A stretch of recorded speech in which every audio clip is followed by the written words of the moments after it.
We provide you the platform to turn your dreams into reality. Give wings to your aspirations with KR Mangalam University. Russia Ukraine से इस समय बहुत बड़ी खबर सामने आ रही है। यूक्रेन ने रूस पर बहुत बड़ा ड्रोन अटैक किया है। बताया जा रहा है कि इस हमले में रूस के 40 से ज़्यादा एयरक्राफ्ट ध्वस्त हो गए हैं। यूक्रेन ने ये अटैक कैसे किया और इसमें कितना नुकसान हुआ है, इसकी अधिक जानकारी के लिए हमारे साथ चेतन जुड़ रहे हैं। जी देखिए सौरभ, ये बहुत बड़ा हमला यहाँ माना जा रहा है। मैं अपने दर्शकों को बता दूं कि जब से ये जंग चल रही है, अगर इसको कहें कि ये बहुत बड़ा हमला है तो कम नहीं है। और जिस तरीके से आपने कहा कि 40 से ज़्यादा एयरक्राफ्ट तबाह हुए हैं, तो पहले मैं बता दूं कि कौन कौन से वो एयरक्राफ्ट बताया जा रहे हैं कि एयरबेस पर थे। TU-95, TU-22 बॉम्बर्स जो हैं वो इसमें बताया जा रहा है कि क्षतिग्रस्त हुए हैं, तबाह हुए हैं और बहुत नुकसान जो है वो रूस को हुआ है। कई एयरबेस को निशाना बनाया गया यूक्रेन की तरफ से और बताया जा रहा है कि मल्टीपल सैकड़ों ड्रोन से ये हमले किए गए हैं। और सबसे बड़ी बात यह है कि इस पूरे ऑपरेशन को जो स्पेशल फोर्सेस हैं यूक्रेन की, उसने अंजाम दिया है और इस पूरे ऑपरेशन का नाम दिया गया स्पाइडर वेब। ये अभी तक फिलहाल शुरुआती जानकारी सामने आ रही है। बताया जा रहा है कि इसमें जो भी एयरबेस को निशाना बनाया गया उसमें खास तौर पर जो बेलाया एयरबेस है, जो कि इरकुत्स्क का क्षेत्र में यहाँ पर स्थित है, ये बेलाया एयरबेस रशिया के, और इसी के साथ एक मरमस्क है, वो भी यहाँ पर भी जो एयरबेस है उसको निशाना बनाया गया है।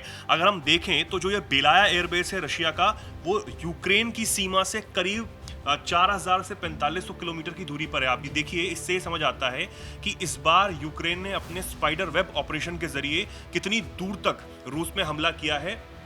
अब इसमें बहुत सारे सवाल जो हैं वो खड़े ये हो जाते हैं कि भाई कैसे ये हमला हो गया, क्योंकि हम ये जानते हैं कि अभी जब भारत और पाकिस्तान के बीच में क्लैश हुआ तो S-400 ने एक बहुत बड़ी भूमिका निभाई थी। और हम सब जानते हैं कि S-400 जो है वो रशिया का एक बहुत बढ़िया एयर डिफेंस सिस्टम है। तो लोग ये सवाल भी कर रहे हैं कि रूस पर ये इतना बड़ा हमला हो गया है तो ये कैसे हमला हो गया S-400 के रहते और तमाम जो एयर डिफेंस सिस्टम है उसके रहते। तो इसका अगर हम जवाब ढूंढने की कोशिश करते हैं तो एक जवाब ये निकलकर सामने आता है कि जो ड्रोन वॉरफेयर है एक बहुत अलग किस्म का वॉरफेयर हो जाता है। और जहाँ तक अगर हम एक्सपर्ट्स की माने या फिर जो जानकार हैं अगर हम उनकी माने, तो वो ये कहते हैं कि जो सैकड़ों की तादाद में ड्रोन्स होते हैं उनको डिटेक्ट कर पाना, उनको रोक पाना कहीं ना कहीं बहुत ज़्यादा मुश्किल होता है। और इन एयर डिफेंस सिस्टम्स में जो मिसाइलें लगती हैं वो एक तो बहुत महंगी होती हैं। दूसरी बात ये कि जो ये ड्रोन्स होते हैं ये अपेक्षाकृत अगर माने हम तो जो कम ऊंचाई की उड़ान होते हैं उसमें भरने में सक्षम होते हैं और इनको इंटरसेप्ट कर पाना उन मिसाइलों के लिए बहुत मुश्किल हो जाता है। तो कहीं ना कहीं ये इसलिए बहुत बड़ा हमला जो है माना जा रहा है। हालांकि रशिया ने जवाबी कार्रवाई भी अब यूक्रेन पर की है, उसमें बताया जा रहा है कई सैनिक जो है वो मारे गए हैं। तो एक तरीके से ये बहुत बड़ा हमला है और ऑपरेशन स्पाइडर वेब के जरिए ये जो हमला है वो कहीं ना कहीं किया गया है। अगर हम याद करें, इससे पहले रूस की तरफ से भी एक बहुत बड़ा हमला जो है वो किया गया था यूक्रेन पर। उसके बाद राष्ट्रपति ट्रंप ने भी नाराज़गी जो है वो जाहिर की थी कि मैं बार बार पुतिन से एक तरफ बात कर रहा हूँ।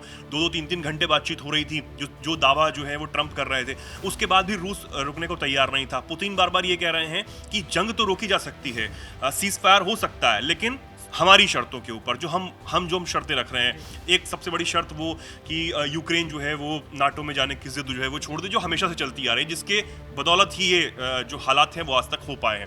दूसरी बात ये, यूक्रेन क्या कहता है? यूक्रेन कहता है कि हमें सुरक्षा की गारंटी दी जाए। यानी कि दोनों अपनी शर्तों पर अड़े हुए हैं, दोनों अपनी बात पर अड़े हुए हैं और जो ट्रंप के दावे हैं वो कहीं ना कहीं फेल होते हुए नजर आ रहे हैं। अब पिछले दिनों जो रूस की तरफ से हमला किया गया, हो सकता है ये उसी की जवाबी कार्रवाई जो है अब यूक्रेन ने की है। और सबसे बड़ी बात है, अगर हम दोबारा से मैं बात करूं, बेलाया जो एयरबेस है वो 4000 से 4500 किलोमीटर की दूरी पर है यूक्रेन की सीमा से। तो इतने अंदर तक घुसकर मारना कोई छोटी बात नहीं है और तमाम जो एयर डिफेंस सिस्टम है वो इंटरसेप्ट नहीं कर पाए। तो एक तरीके से यूक्रेन रूस के एयर डिफेंस सिस्टम पर भी ये सवाल जो है खड़ा होता है। हालांकि अब मांग होने लगी है कि ऐसे एयर डिफेंस सिस्टम को भी बनाया जाए जो कि ऐसे ड्रोन्स को भी इंटरसेप्ट कर सके जो सैकड़ों की तादाद में आते हैं। और ये बहुत ज़्यादा चुनौतीपूर्ण तो रशिया के लिए है ही। जी सौरभ, एक सवाल का जवाब और जानना चाहूँगा कि जो यूक्रेन ने रशिया पर अटैक किया है जिसमें 40 से ज़्यादा एयरक्राफ्ट के नुकसान होने की खबर है, यूक्रेन ने ऐसा दावा भी किया है, क्या रूस ने ये स्वीकारा है कि उसका इतना नुकसान हुआ है?